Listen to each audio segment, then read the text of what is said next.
Hello everyone, I'm Amit from Mail Smartly. Today in this video, you will learn how to remove old calendar entries from Microsoft Outlook. There are multiple ways to remove it, but in this video, you will learn the quickest method I personally use.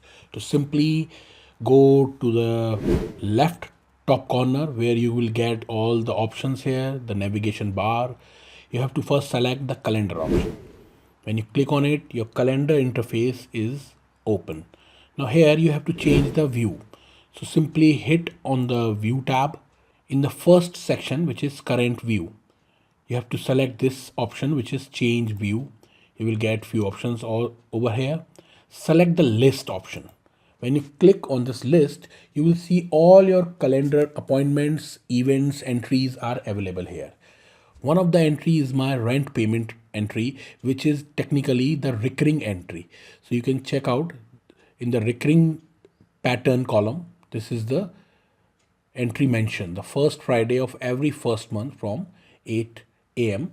and so on. So if I want to remove the entire entries from my calendar, all I have to do is to simply hit Control A. With that, all your entries are selected. Simply press your delete button from your keyboard, or you can also use your mouse, hit mouse right button and click on this delete button. That will remove all your entries available in your calendar. It's a quick video. If you have learned something new from this video, please like and subscribe my YouTube channel. Thanks for watching.